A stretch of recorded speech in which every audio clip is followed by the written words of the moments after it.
এক বছর পর বণিক যখন তার কথা রাখতে সেই গাছের নিচে ফিরে এলো, তখন এক দরবেশ সেখানে উপস্থিত হলেন। দরবেশ বণিকের কাছ থেকে পুরো ঘটনা শুনলেন এবং জিনের আবির্ভাবের জন্য অপেক্ষা করতে লাগলেন। কিছুক্ষণ পর ভয়ানক সেই জিনটি প্রকট হল এবং বণিককে মৃত্যুর জন্য প্রস্তুত হতে বলল।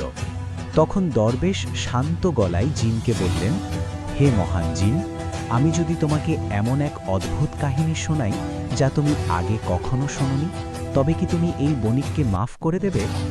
জিন রাজি হয়ে বলল, যদি কাহিনীটি সত্যিই চমকপ্রদ হয় তবে আমি একে ছেড়ে দেব, নতুবা তোমাদের দুজনকেই মেরে ফেলব। দরবেশ তার সাথে থাকা দুটি কালো কুকুর দেখিয়ে বললেন, এই কুকুর দুটি আসলে আমার আপন ভাই। তিনি কাহিনী বর্ণনা করলেন যে একসময় তারা 3 ভাই একসাথে ব্যবসা করে ফিরছিলেন, কিন্তু 2 ভাইয়ের মনে লোভ ও হিংসা দানা বাঁধে। তারা দরবেশকে ধোঁকা দিয়ে দড়ি দিয়ে বেঁধে এক জনমানবহীন প্রান্তরে মরার জন্য ফেলে রেখে যায়। বেশ কয়েকদিন ক্ষুধার্ত ও তৃষ্ণার্ত থাকার পর এক বৃদ্ধা সেখান দিয়ে যাচ্ছিলেন।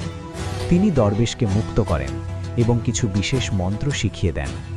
দরবেশ তার ভাইদের পিছু নিয়ে যখন তাদের নাগাল পান, তখন সেই মন্ত্র প্রয়োগ করেন। ফলে তার 2 ভাই মানুষ থেকে কুকুরে পরিণত হয়। তাদের এই করুণ অবস্থায় দয়া করে দরবেশ বছরের পর বছর ধরে তাদের সাথে নিয়ে ঘুরছেন। দরবেশের এই অদ্ভুত কাহিনী শুনে জিন অত্যন্ত অবাক হল এবং মুগ্ধ হয়ে বলল, সত্যি এটি একটি বিস্ময়কর গল্প। আমি আমার কথা অনুযায়ী এই বণিককে মাফ করে দিলাম। শিক্ষা: ক্ষমা ও দয়া অনেক বড় মহত্ব।